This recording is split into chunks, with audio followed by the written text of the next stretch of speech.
Hello दोस्तों, अगर आप 16 सोमवार के व्रत करना चाहते हैं तो फिर आप माघ महीने से, सावन के महीने से या कार्तिक के महीने से यह व्रत शुरू कर सकते हैं ताकि आपकी मनोकामना अतिशीघ्र पूर्ण हो सके। किसी भी विशेष फल की प्राप्ति के लिए 16 सोमवार के व्रत किए जाते हैं। इस दिन भगवान शिव शंकर और माता पार्वती के पूजन किया जाता है और 16 सोमवार के व्रत काफी कठिन माने जाते हैं। इस व्रत में नमक का सेवन बिल्कुल नहीं किया जाता और एक समय प्रसाद ग्रहण करना होता है। प्रसाद ग्रहण करने के भी कुछ नियम होते हैं जो कि आगे वीडियो में मैंने आपको बताए हैं। सोमवार की सुबह जल्दी उठकर स्नान आदि करने के बाद हमें पूजन करना होता है। तो 16 सोमवार के व्रत में पूजा कैसे की जाती है, इसकी विधि हम देख लेते हैं।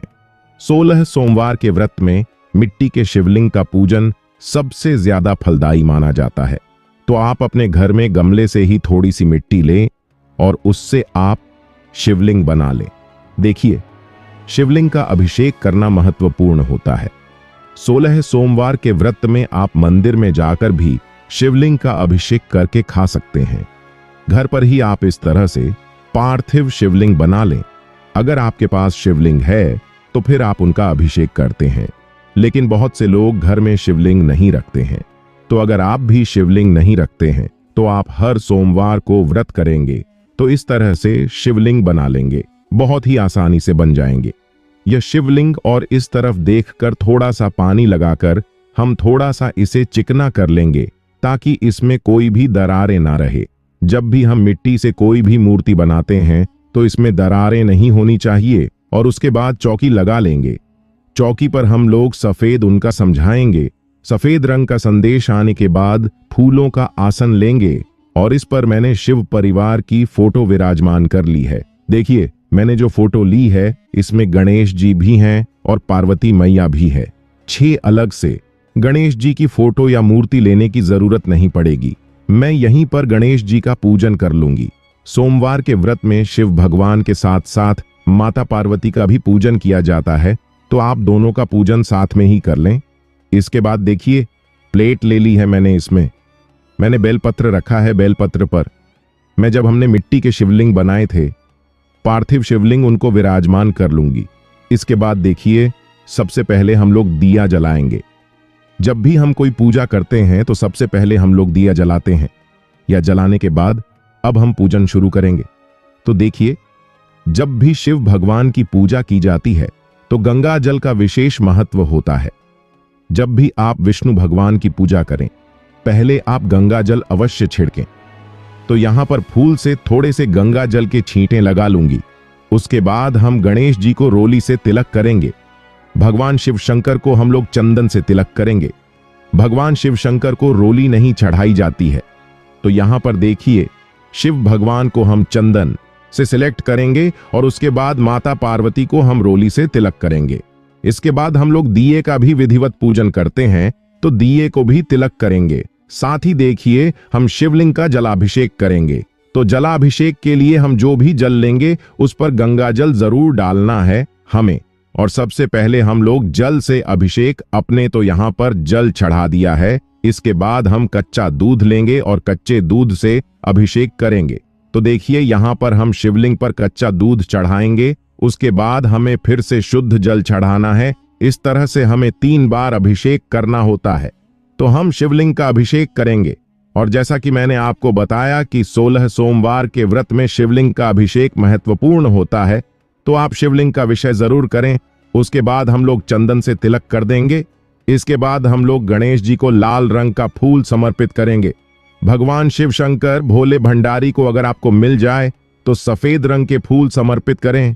आप आंकड़े के, धतूरे के या बजे को मंदिर कहते हैं, इनके कोई भी फल समर्पित कर सकते हैं।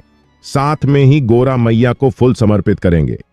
शिवलिंग पर हम सफेद फूल समर्पित करेंगे। दिए को फूल समर्पित करेंगे। उसके बाद सभी को हम वस्त्र स्वरूप कला व समर्पित करेंगे। तो यहां पर मैंने शिव परिवार को स्वरूप अलावा समर्पित कर दिया है।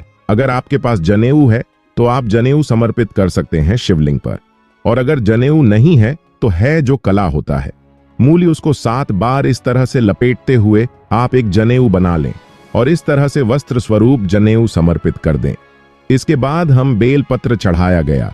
तो देखिए बेलपत्र की जड़ चिकनी साइड है ना, इसको नीचे की तरफ यानी भगवान को टच कराते हुए इस तरह से हमें बेलपत्र चढ़ाना है। आप 5, 7, 11, 21 जितने भी बेलपत्र चढ़ाना चाहते हैं अब बेलपत्र चढ़ाना दें। साथ में ही देखिए हमें इस समय के पत्ते अगर मिल जाते हैं तो समय के पत्ते चढ़ाना भी बहुत फलदायक रहता है। तो जब भी आप शिव भगवान की पूजा करें तो आप चाहे एक शमी का पत्ता ही आपको मिल जाए, लेकिन समीप के पत्र आप जरूर चढ़ाएं। इसके साथ ही भांग चढ़ाई है मैंने, तो यहां पर आप भांग चढ़ा सकते हैं, धतूरा चढ़ा सकते हैं, मदार के पत्ते आप चढ़ा सकते हैं। कि बाद हम लोग जल समर्पित करेंगे, साथ में हम लोग अक्षत समर्पित करेंगे। अक्षत यानी चावल जो बिल्कुल साबुत हो, बिना टूटे हुए चावल हमें पूजा में लेने होते हैं। इसके बाद देखिए 16 सोमवार के व्रत में जब भोग चढ़ाना जाता है तो चूरमे के 3 लड्डू चढ़ाए जाते हैं। हे बे, एक लड्डू गाय को दे देते हैं, एक लड्डू प्रसाद स्वरूप सभी में बांट देते हैं, और जो तीसरा लड्डू होता है यह लड्डू जिसमें व्रत किया है वह आता है। मतलब कि जो व्रत खोलेंगे तो एक लड्डू खाकर ही व्रत खोलना होगा, इससे ज्यादा भी नहीं ले सकते हैं, और इस लड्डू में से बचाना भी नहीं होता है। तो इसलिए जब आप लड्डू बनाएं साइज थोड़ा ऐसा बनाएं कि आप उसको खा पाए एक लड्डू को। तो हमें यह 3 लड्डू चढ़ाने होते हैं, वह स्वरूप आप यह लड्डू समर्पित करें भगवान को। जैसा कि मैंने आपको बताया, इनमें से एक लड्डू भर्ती जो होगा वह खाएगा व्रत खोलते समय, और उसी समय पर पानी पी लेना होता है, उसी समय पर यह लड्डू खाना होता है। शाम के समय हमें व्रत खोलना होता है और एक लड्डू गाय को दे दें, एक लड्डू सभी में प्रसाद स्वरूप बांट दें। के अलावा आप रथु फल भी समर्पित कर सकते हैं या कोई भी प्रसाद और आप समर्पित कर सकते हैं। साथ में दक्षिणा जरूर समर्पित करनी है।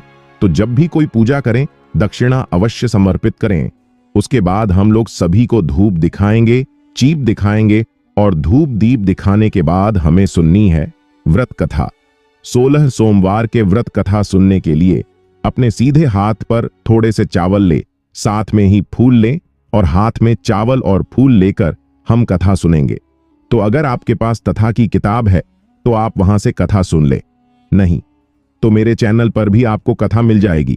कथा सुनने के बाद जो हमने हाथ में अक्षत और फूल लिए हैं वह हम विष्णु भगवान को समर्पित करेंगे। इसके बाद हम लोग करेंगे आरती। तो यहां पर हम गणेश जी की आरती करेंगे और भगवान शिव शंकर भोले भंडारी की आरती करेंगे। आप मेरी ओम नमः शिवाय का जाप करें। इसके बाद पूजा में रह एक कमियों के लिए क्षमा याचना करेंगे और अपनी मनोकामना पूर्ण करने के लिए भगवान से प्रार्थना करेंगे। या पूर्ण होने के बाद जल का लोटा हम सूर्य देवता को आदर्श स्वरूप समर्पित करेंगे। और उसके बाद देखिए जो हमने मिट्टी के पार्थिव शिवलिंग बनाए हैं उनको हमें अगले दिन विसर्जित करना है। अगले दिन सुबह आप किसी भी गमले में, या तो अगर आपके यहाँ कच्ची मिट्टी में पौधे लगाए कि है तो वहां पर आप इनको विसर्जित कर दे। जो पत्ते और फूल है, जो कला है, ये सब चीजें भी साथ में ही विसर्जित कर दें। तरह से जो भी हमने शिवलिंग बनाए हैं वह दोबारा से मिट्टी में ही समाहित हो जाएंगे। जब भी आप सोमवार का व्रत करेंगे तो पूजन के लिए आपको पार्थिव शिवलिंग बनाने होते हैं। फ्रेंड्स, माना जाता है कि 16 सोमवार के व्रत से मनोकामना अतिशीघ्र पूर्ण होती है। किसी भी विशेष मनोकामना की पूर्ति के लिए 16 सोमवार के व्रत किए जाते हैं। यह व्रत कठिन होते हैं क्योंकि यह निर्जला व्रत होते हैं। 16 सोमवार व्रत कथा की वीडियो भी चैनल पर आ चुकी है। देखने के लिए बहुत बहुत धन्यवाद। ओम नमः शिवाय। राधे राधे जी।